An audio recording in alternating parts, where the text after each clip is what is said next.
Hello, Grant. Hi David, how are you doing? Very good, thanks. How are you? Yeah, I'm good, thank you. I'm good. Excellent. Good is has been given a whole new perspective now, I feel. Yeah. Right? It's like before it was like, all right, I'm good, I've got money in the bank and I've got whatever. Now good is like I'm alive, my family are well. Yeah, it's certainly the world has certainly changed incredibly quickly, actually. That's, I think, the scary thing. Yeah. It's just only a few weeks ago, you think back in February where, I don't know about you, but I was working with absolutely no idea. Well, I mean, I knew, obviously we all knew about what was going on in Wuhan, but with no idea how it's going to affect everybody else. It's so true. And it's funny how I look back on that period at myself and I'm like, you're such an idiot, because I had a good friend and he was tracking it very closely and he was always telling me about it. And I remember we were working out together and he was like showing me the stats in China and I was like, okay, it's crazy, but it's in China. And you just didn't think, you just, and it's like that whole, butterfly flaps its wings, right? On the one side of the world, and then there's a hurricane somewhere else. So it is really interesting. And I also feel like it's drastically changed a lot of processes. Maybe it's just my own internal world kind of speaking out, because you kind of only see things from your perspective. But I'm very thankful that you've chosen to speak with me today. And I thought, in the context of everything that's going on, given I always remember you had a really, really unique insight into the way, into how to sell. And it came across so obvious, but also it was I remember sitting into your talk and thinking, why haven't I thought of this? Right. And I remember very clearly you spoke about buyer behavior, but one of the lines you said is everyone's looking at sales techniques. Maybe just to paraphrase you incorrectly, maybe butcher what you said, but you're saying everyone's trying to research these sales techniques, and instead you should be researching humans, right? You should be learning about people. Yeah. And given in the context of where we're at now, I feel like that's almost been forced on a lot of salespeople. So I was just really curious, just from your perspective, with the background that you have, what are your thoughts? I mean, where do you see a massive shift in the general way people are selling? Should there be a massive shift? Have you had any thoughts just on this period and how it's changing the way businesses operate? Yeah. Do you mean specifically for now, or do you mean sort of moving forward because of now, if you know what I mean? You know what? I'd like to hear maybe a bit of both, to be honest. Yeah. So specifically for now, yeah, I think that look, the challenge is obviously that every marketplace is different and every company is different. If you're selling facial mask or hand sanitizer right now, you're in a very different place than if you're selling an enterprise resource platform. Yep. All right. But I'm working on the assumption for a second with my answer that there are an awful lot of people out there in the sales and marketing world who are selling solutions, products, services, offerings, which no one's going to buy right now. I mean, if you're selling enterprise resource planning software at $100,000 plus, I would be extremely surprised if there's many buyers out in the marketplace right this second who are willing to sign the check right now. Yep. Because obviously, even if they need the platform and there's an acknowledgement internally, there's a cash flow thing, isn't there? Hold on a second, let's wait. So I think at the moment, what's really interesting is what do you do, and it plays out differently, but what do you do if you're in marketing, or what do you do if you're in sales? And it plays out differently for both groups. But what do you do if you are in a world where no one's going to buy from you right now? How do you communicate with those people, and what do you do about it? And I think it's a big question, because you can't just pack up and go home. You need to be marketing. Actually, the cliche, and people often speak in cliches and platitudes without understanding the kind of robust argument behind it, because there is a robust argument behind it. but you must have heard the cliche, I'm sure, where people say in a marketplace such as we're in right now, it's not unique to now, you actually need to market more, not less. Right. Yep. Right. And that's the case, but it's one of those things that everybody says. But then the question is, well, why? Why do you need to market more? So let me, if I may, let me use me as the example. Only because you can take my example and then apply it to any business. But mine's a really easy example to explain. So in a normal year, I would speak to about 12,000 people. Mm-hmm. Of course, now's not a normal year. Yeah, but in a normal year, I would speak to 12,000 people. So without any other proactive comms or sales activity, I'm going to get in front of 12,000 people.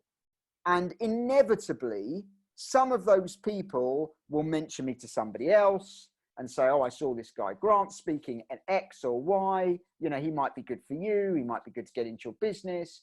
There'll be some online activity where people may link to my website or have a look at some of my videos or post something on a LinkedIn or something. I saw Grant Leboff at this conference yesterday and comment about it. So what I'm saying is by speaking in front of 12,000 people, there's a number of websites visits, shares, shared content, recommendations and referrals that happen out of that. Obviously, I may choose to do sales and marketing activity on top of that, but you get my point, just in terms of supplying my my service or speaking, which is part of what I do. Right. Now imagine that this year, I only speak to 4,000 people because of what's happened. Right. I'm now 8,000 people down on people talking about me, recommending me, referring me, mentioning me. Now, inevitably, assuming that was my only activity, and I'm not saying it is, but just taking that as the example, I'm going to get less referrals, recommendations, shares of content, mind share, and everything else, because I'm starting from an audience of 4,000, not 12,000. Right. And if the scale happens at the same time, how do I make up that shortfall? Unless I do more marketing and sales activity, you could imagine that my 2021 bookings are just going to be less than they would have otherwise been because I'm now not doing that activity. And that has a knock-on effect because then if I speak, let's say in 2021, I only speak in front of 8,000 people, not 12,000 people, because I was 33% down on the lack of activity this year. That's then going to have another knock-on effect for 2022 because my base is 8,000, not 12,000. And it could take me 2 or 3 years to get back up to my normal level. And when I do, I'm only at the level I was at back in 2020 or 2019, and that's 3 or 4 years ahead. Now, this argument obviously has probably been played out in many companies, right? I think like the first thing usually to go, the first group usually to go when a company's, like retract or start a contract, I should say, is probably the marketing and sales teams, right? That's like the core product team. Let's say in the world of SaaS technology, the core product team doesn't get left, they don't, get, kicked out. But, the first thing they think was, well, we don't need to expand as much, right? And I've heard, at least anecdotally, I haven't had these conversations, but I've heard from others that like VCs in general have basically been telling their portfolio companies, now's the time to scale down and just kind of hunker down for the storm. Which, if the goal is growth, you would think, look, that doesn't really make sense, right? Alongside what you're saying. I guess the question people ask is, well, how long are we going to be in this position and how much cash do you have to hold on hand? Which with my very, relatively basic understanding of economics is that if everyone thought like that, then it would go on, almost indefinitely, right? And part of the way in which businesses in the world is going to recover is actually if everyone tries to continue as if life is, going on as normal and starts spending money and starts investing and starts growing, because that kind of has a ripple-on effect.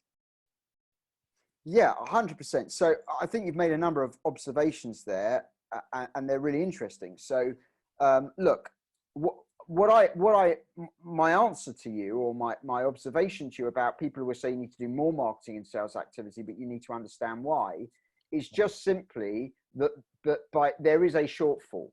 Now, obviously, if you don't make that up, because you're naturally trading less, because you've got less customers, less purchasing, less everything else, which means less referrals, recommendations, people talking about you and extra everything else, you are going to be down on sales the following year and the year after that, possibly. It could go on for a while, depending on when you catch up.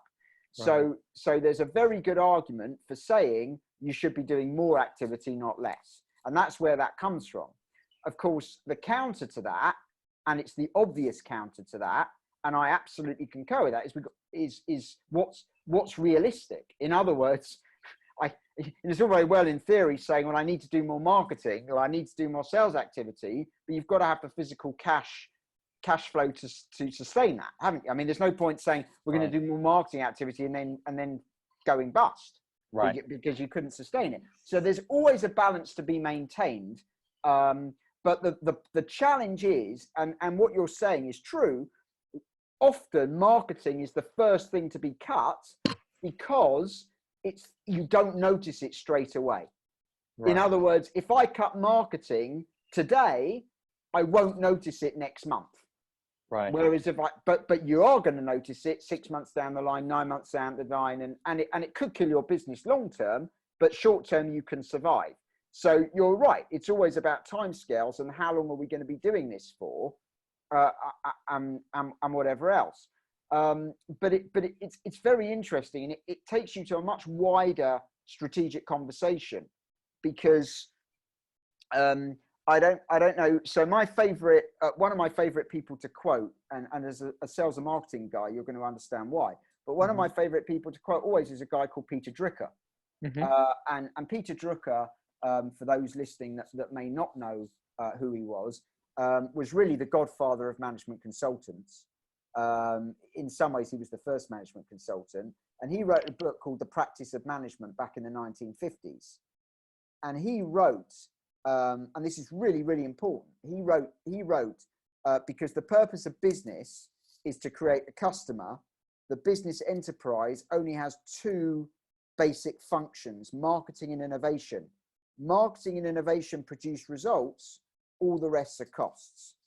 Now, you can understand as a marketing guy why I like that, because basically what Peter Drucker is saying is the only reason business exists is marketing and innovation. Everything else is cost. So everything else you do, operations, for example, is just cost of sale. Producing the platform, servicing customers, all of that's cost of sale. The only thing that really produces results is marketing and innovation, because they are the things that create customers. And the whole point about business is only there to create a customer. But that is if you understand what marketing is, because what Peter Drucker says doesn't make any sense if you think that marketing is comms. Right. And most people, and I would imagine many people listening to this, well, but marketing's communications, and marketing isn't communications. Marketing is, I mean, my definition of marketing, which I wrote in my book, The Myths of Marketing, but marketing is the process of determining, communicating, and delivering value in order to obtain and retain customers. And the reason why this is so important to our conversation is marketing is the process of determining value, is deciding what your offering is. So actually creating an offering to a customer, whatever that platform may be, whatever that offering is, whatever it does, is marketing. So actually coming up with the value proposition for your customer is the marketing. Now, most people don't think of that as marketing. They think of it as business strategy. But of course, most business strategy is marketing. Right. And then deciding the delivery mechanism. So you've obviously mentioned SaaS, but deciding the delivery mechanism, how you're going to deliver that offering to a customer, is also a marketing decision. So in other words, a company deciding they're going to be a SaaS business is a marketing decision. Again, they probably wouldn't think of it as marketing. They think of it as business strategy, but it is a marketing decision. Now, the reason why I'm telling you that is because, and then the comms bit of marketing is, once I know what my value proposition is, And once I know what the channel is that I'm going to that I'm actually servicing that value proposition, whether it's retail, whether it's manufacturing, whether it's online specifically, or whatever it is, whatever that delivery mechanism is, once I've got all of those things in place, I then go and communicate it to the customer or to the audience, to the prospects. And the reason why I'm saying that is, in a time like this, people need to reevaluate their value proposition. In other words, are there aspects of my service that are more valuable in the current climate than now, than normally? Can I separate that out? Can I sell that in a different way? Are there potential market opportunities that I can take advantage of now to create customers in the current environment, which then I can upsell and cross-sell and do things later? And I think too many people think of marketing as pure comms, and then they don't think of it from the strategic point of view is, should I reevaluate my value proposition for today? And I guess just to kind of reinforce what you're saying, just taking on what you shared from Ep3 to Drucker, I mean, if you're looking at two key areas, innovation and marketing, as where you should basically be doubling down, right, in this kind of space, the companies that have done that, you've already seen, like, them win as a result. So some like news examples I've seen is, I saw an article that Tesla was going to start building, breathing equipment. And I saw a number of perfume companies were putting out antiseptics. And, Zoom obviously created a whole freemium model that just basically won them the entire market, where before they were a contender, but they were not a household name in the way they are now, 2 months later. A lot of people, I think these were charitable acts by companies and, oh, look how they're supporting the world, when actually they were just really, really clever, strategies from a marketing and an innovation perspective, because one, they've made money from it. And two, in some examples like Zoom, they've managed to capture the market. So I think even though this has happened over such a short period, and maybe that's what makes this period so unique, the companies that could pivot that quickly won really quickly as well. So I do think you have some, there's some real world evidence of that, of what you're sharing as well. Yeah, I think you're 100% right. And I think what you've touched on is something that becomes really, really important, which is this. There are two parts of the challenge that every company faces right now. One is the today, right now, sitting here now. No one is going to buy my products and services right now. Right. Obviously, it depends on your company, but there's a chance of that. So now it's, can I pivot? What can I do? Can I revisit my value proposition? Obviously, I mean, you've given real world examples, and they're true examples. But if you're a perfume company, to suddenly make antiseptics or hand sanitizer, or if you're Tesla to be making breathing equipment, obviously you're using internal expertise and processes and manufacturing capability. But you are, I mean, that's a huge pivot, isn't it? But real pivots. I mean, these are real world examples that you've given. But even companies that aren't going to pivot to that extreme, are there parts of what you do right now which are valuable, even if the totality of what you do is less valuable? Could you be carving up what you do? Could you be selling bits off? Or could you even have a freemium model where you're giving a certain thing away right now, which allows you to perhaps upsell and cross-sell later on? Because I think there are two parts to this. Part one is, what can I do today to survive? And there are a lot of companies out there that are in survival mode. Yep. But I think the other part of which is, and this, I think this is so important, and it touches on something else you said, which is, don't be slow out the gates when the gates reopen. In other words, when business starts to come back in your sector, and that will be different, that will be a different time scale depending on what sector you're in. I mean, for example, air travel might lag behind some restaurants, as an example. So business will return at different stages to different marketplaces and different sectors. But no business, I think, if you're suffering a lag or a downturn in current revenue and current customer acquisition, you need to make sure that when things start to return to your sector, you are in a position to take advantage of that. Now, obviously, marketing is part of that, but you touched on something very, very important with the freemium model, and it triggered something to say, which is very important. And it doesn't have to be freemium, by the way, but that was an example. The most precious thing on planet Earth today, from a commercial perspective, is attention. Attention is the most precious resource on the planet today, because today we live in a world of information overload. Right. And the reason we live in a world of information overload, by the way, is because everybody has a channel today. So the media companies have digital channels. Yep. Every organization has channels, websites, Facebook pages, LinkedIn, YouTube, etc. And every individual has a channel as well, their own Facebook, Twitter, YouTube, Instagram, whatever. So we live in a world of information overload. And in a world of abundance of information, we now live in a world of scarcity of attention. And this changes the dynamic of business entirely. And I'd be interested to know, I mean, I won't know how many of the people listening to this understand that change of dynamic, because in the old days of business, you created products and services, and then you went to an audience to sell them those products and services. Today, if you can create an audience, you can almost sell them anything within your area of expertise. Right. And actually, modern business today is about creating audience. If you think about Uber, Uber created an audience in the travel market, obviously initially with cabs and taxis, but then they can do Uber Eats, they can do Uber drones. Once you've got a captive marketplace, you can sell them anything.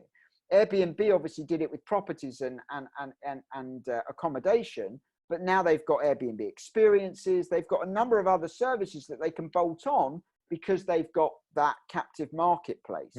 And the reason why I'm saying this is because one of the things that people can do in the sales world and in the marketing world right now, in order to create a situation where they're not slow out the gates when they reopen, is they can build audience. They can get the attention of their marketplace. Now, that can be giving away a freemium model, which is how Zoom had worked, but that can also be around giving value to your marketplace. So whoever your audience is, whatever market sector you work in, you need to be thinking about what are their challenges right now? What are their issues? And how can we add value in the short term to those? And it might be informational. It might be knowledge based, and it might not be something you can charge for, but by creating products and offerings where you can capture the audience, capture the attention of your marketplace, it allows you to have that engagement, that you're in a position where you can sell to them at the right time. And that's really, really important, that people put themselves in a position. And that's why marketing is so important, because you need to keep the attention of the marketplace. I think, there's a point that you raised there that's, it's something I had a similar discussion with Bilal Batrawi, who's a sales advisor. And he was sharing a bit before that he was talking from a sales perspective, but the concept is the exact same. And he said that what you should be doing as a salesperson today, and I'll extend that maybe to being a marketing person, is thinking about what your customers need, right? And then delivering on that, instead of focusing on, okay, well, how do I sell this, this platform or this product to this, this end customer? I should be thinking about what are their customers requiring, and what can I tell them or assist them with in order to help them grow. Because if your platform helps them attract more customers on their side, for example, or help solve an issue that they're facing, then it's much easier to, to have that across. And I think that, coming back to your points about marketing, not just being communications, but actually forming strategy and being a way to, the way, or the modern way maybe, to grow business is actually through building the channel, building the audience first. And then layering on top of that, all of this talk about empathetic selling and the new way of running businesses, and and a lot of the interpersonal type of ways in which companies have almost been forced to work right now. I think that, do you think that there is going to be a drastic change in general moving forward, just in the way that businesses operate and think about how they message, how they sell, how they build an audience and grow their company? Or do you think some will get that and some just will never get it? Yeah, I think it's a really good point. I think it's a hard question to answer, is the truth.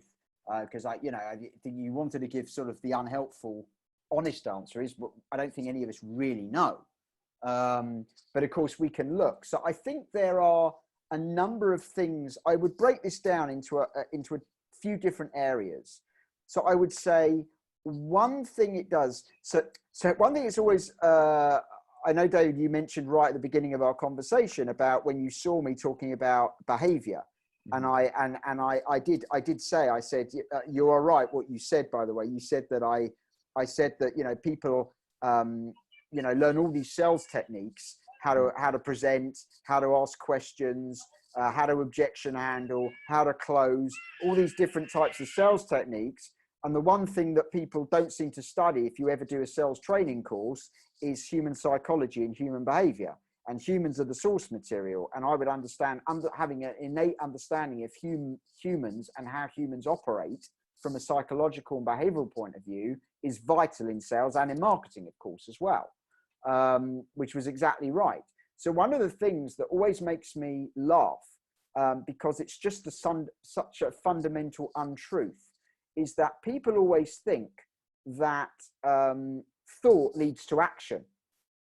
So if I give you a good argument for something, that might influence you changing behavior, if that makes sense. Yep. So I give you a good argument, a rational reason for doing something, and you go away and you think, well, yeah, he was right, and you might change your behavior.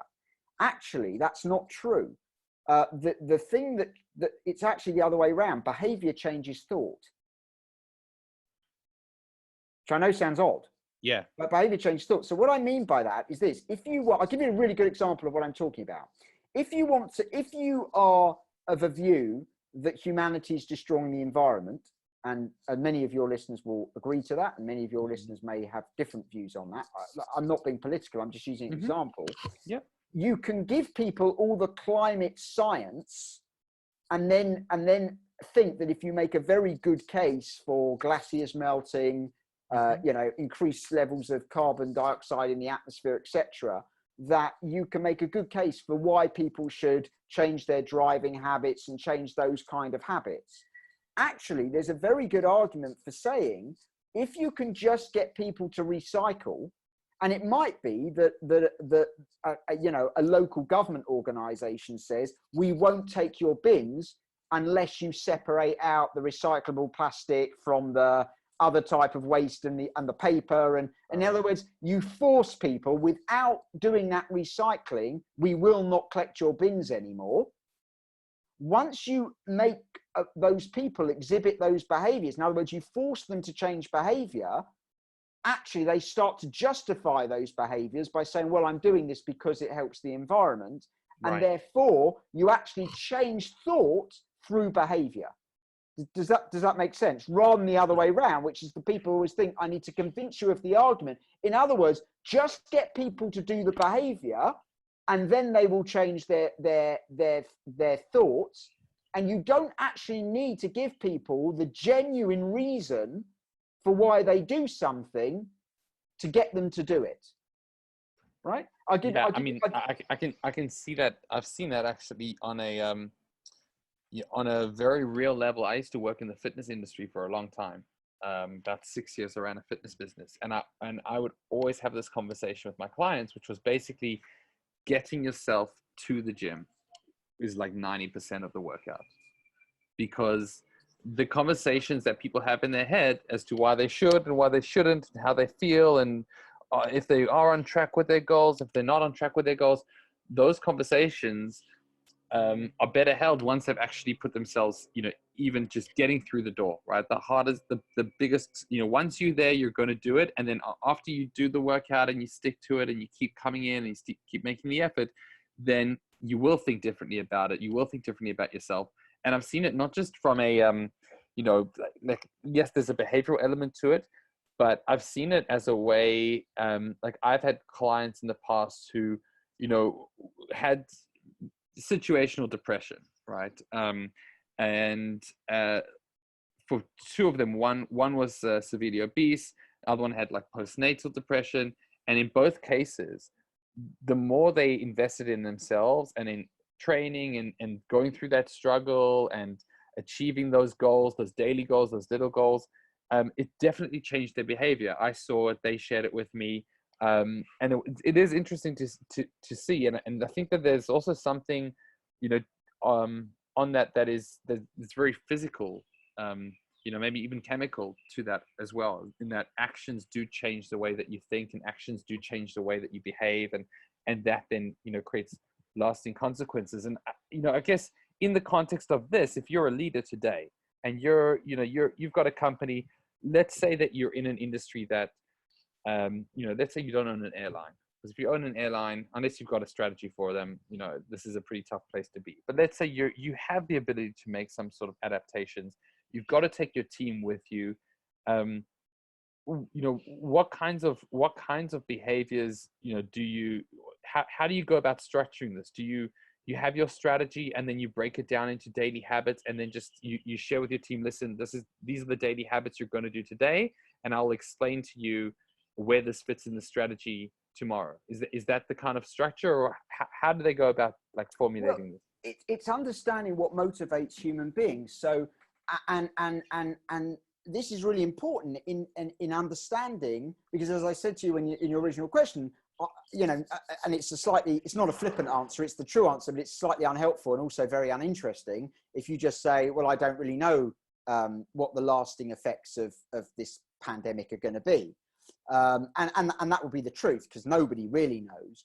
But you can start to make some assumptions, and what it is behavior changes thought, and we've been forced to change behaviors. And it doesn't matter sometimes why people exhibit behaviors. I'll give you a really good example of what I mean, and then I can flesh it out to making it relevant for, you know, our current environment and our current situation, because this is kind of a more of an example.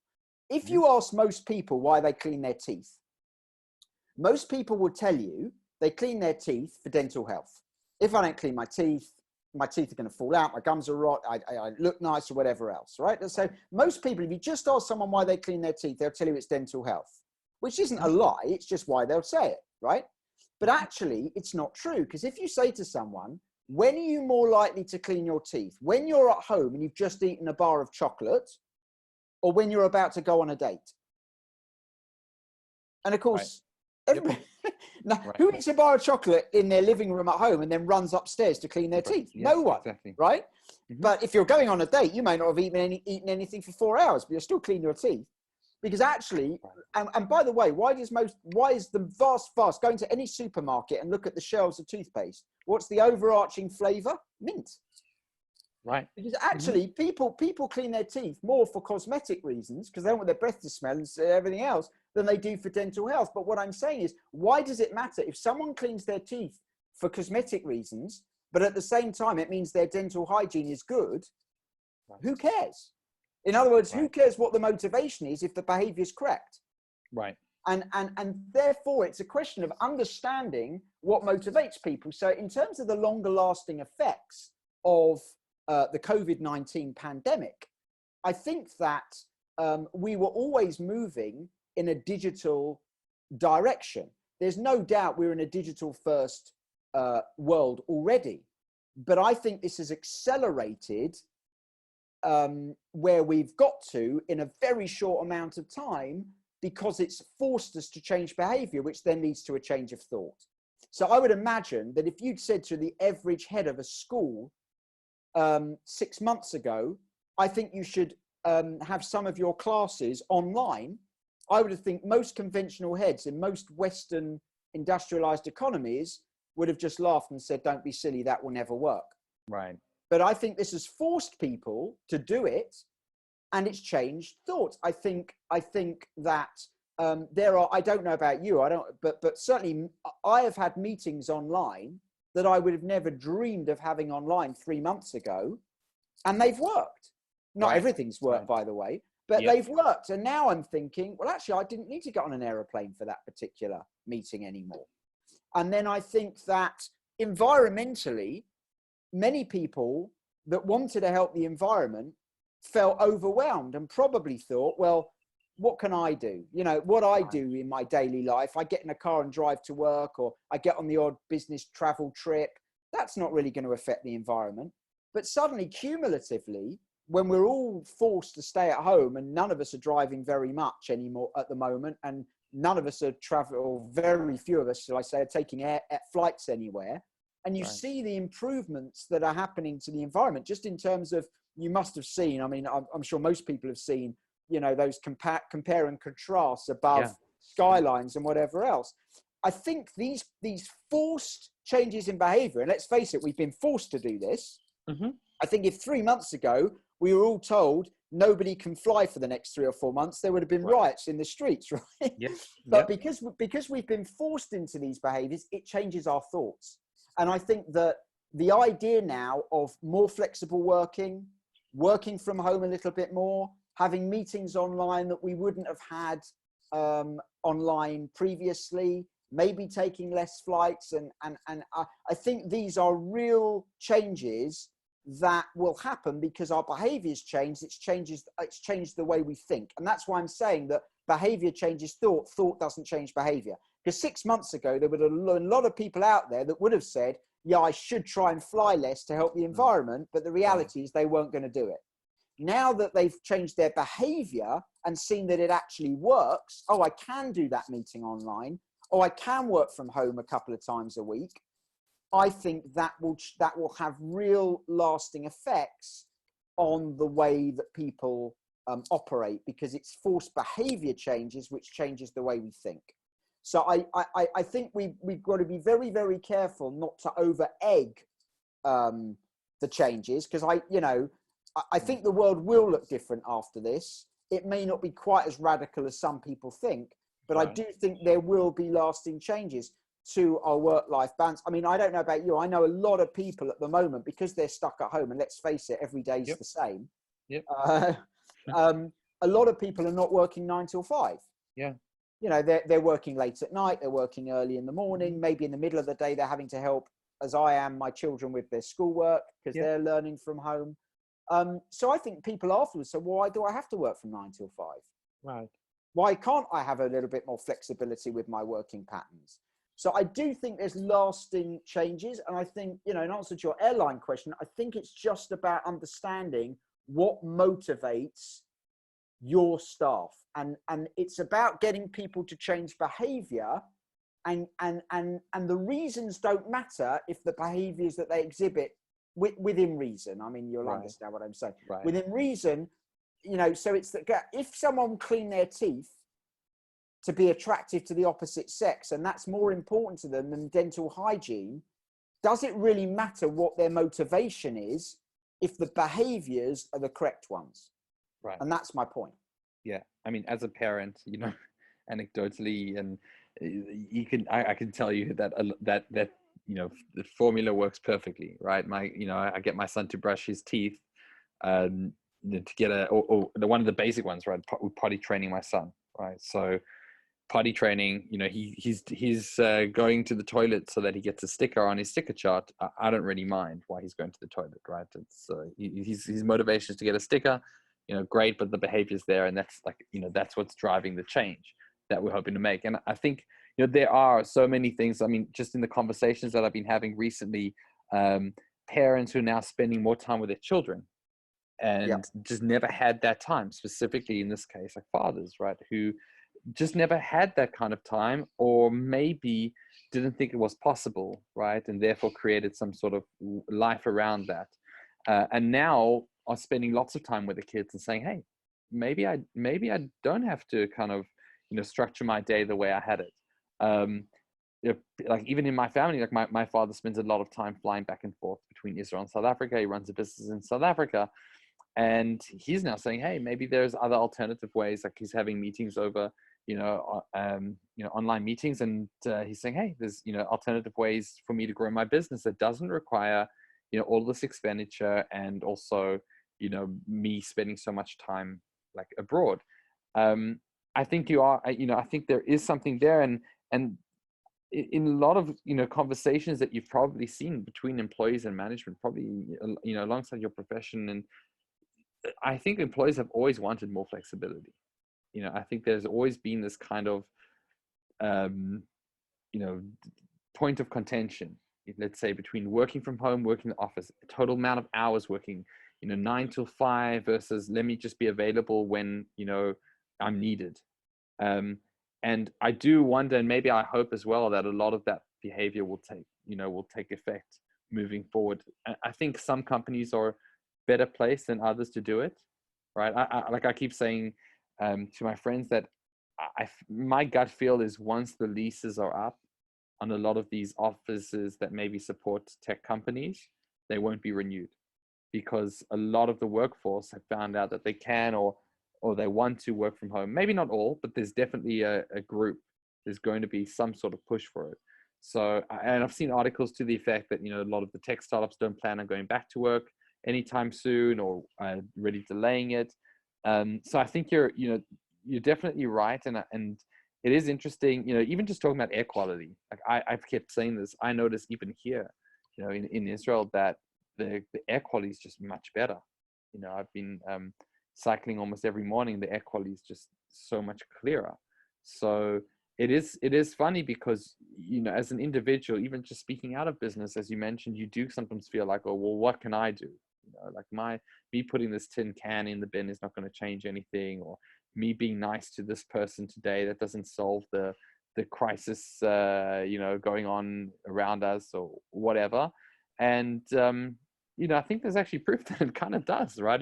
As long as it catches on, and maybe, for better or for worse, maybe it sort of has to be forced, right? In terms of, really driving real behavior. Maybe there is an element of this that, if people are asked to do something, they rationalize it, so they don't necessarily always do it. Whereas if people are kind of put in a position where they have to do something, or else type thing, then that changes. And I guess from, converting that over to like a sales and marketing conversation, one last piece I'd love to hear your thoughts are is the way we measure KPIs.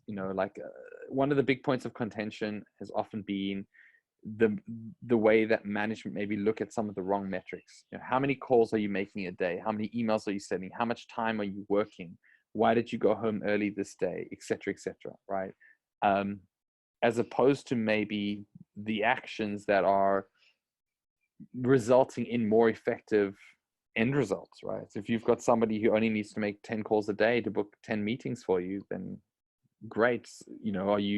Maybe they're doing a lot of background research before each call, and they're targeting it better. So, who are you to say as a manager that, this action should change or this should be different? Do you feel like, as well as, I guess, the change in perspective, do you feel like businesses are going to think leaner, think more agile? Or is that just maybe a result of what's happened right now in the short term? Do you see like any sorts of like changes going long term as well? Yeah, it's a good question. I think there are changes, and I think it comes back to behavior. And I think a lot of the changes actually are accelerations of what already was happening, but they'll accelerate further. So I think it's very interesting. I mean, I've always been someone that says you should measure outputs.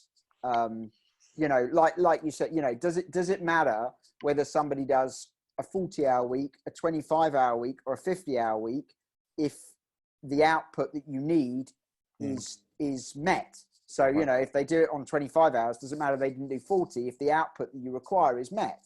Now, obviously, where that falls down, that whole argument, is there is a link between inputs and outputs. And therefore, understanding that link is quite important. In other words, do we know that certain activities lead to certain outcomes? So, if you take the old-fashioned one, if I make 100 dials, I will get 10 meetings. Now, maybe someone can get 10 meetings making 50 dials, but over time, does that fall short because they simply weren't having enough conversations? So you have to be aware of what the inputs are and what the outputs are. But yeah, I certainly think that measuring the outputs rather than the inputs are very, very important. But going on to the wider question on, I think, I wrote a book but I think it was it came out in 2017, if my memory serves me correct, called Digital Selling, which was all about the fact that the sales journey was migrating online. I think that we have been, I say we as in business generally, obviously there's exceptions to the rule, and salespeople specifically perhaps have been quite reluctant, some sectors more than others, to embrace those new tools. And I think this will accelerate some of those behaviors. And I'll just give you one example of what I'm talking about. For me today, and I say this often when I'm speaking at conferences or at other things, the number one weapon of choice for any salesperson prospecting today should be video. Right. Because video is incredible. If you think about the limitations of a salesperson, the number one limitation for any salesperson is time. Because, you know, if I send emails to my prospects, and I'm not talking about a round robin email here, then if I'm sending emails to my prospects, I can only send one at a time. And I can copy paste or whatever, but I'm limited. If I send a letter, it's one at a time. If I'm having a telephone conversation, it's one prospect at a time. So my prospecting is limited. There are only a certain amount of prospects I can cope with in any given day, week, month, year, etc. Suddenly, what video allows a salesperson to do is prospect at scale. Because if I put out a video and I post it, let's say LinkedIn might be a good platform for some of the people listening to this. If I post it on LinkedIn, I could technically, that video might be applicable to 500, 600, 700, 800 prospects. And because I've got that face-to-face interaction, I'm talking about if I'm speaking directly into the camera, you can create relationships with people, and I use relationships with a small r, but you can create relationships. You know, I've been doing video for years, and it always amazes me. I go to speak at a conference.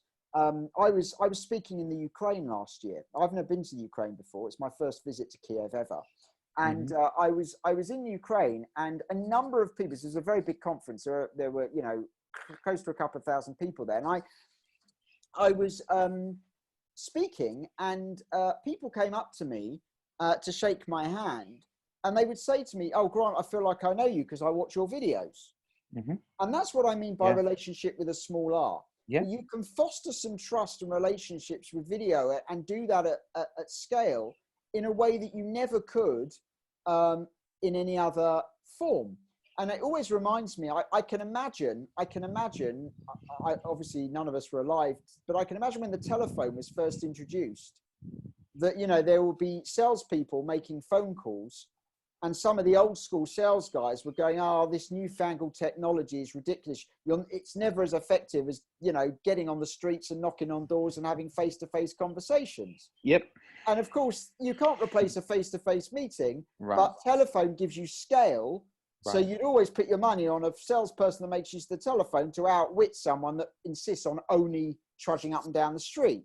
Right. And I would say the same with video. Video doesn't replace telephone, and it doesn't replace face-to-face contact, but it gives you scale, and you can foster relationships and depict value in a way that you could never do with any other piece of technology. And I think that one of the things that will come out of this pandemic is the uptake, because it's forcing us to have Zoom conversations on video. It's forcing us to adopt technology, which, let's face it, many people were quite uncomfortable with 3 months ago. And therefore, I think it accelerates all that, and it will have a lasting effect in terms of what's acceptable. But I don't think this is a revolution, because I think we were moving in that direction in any case. I think what it does is it increases the speed of the change.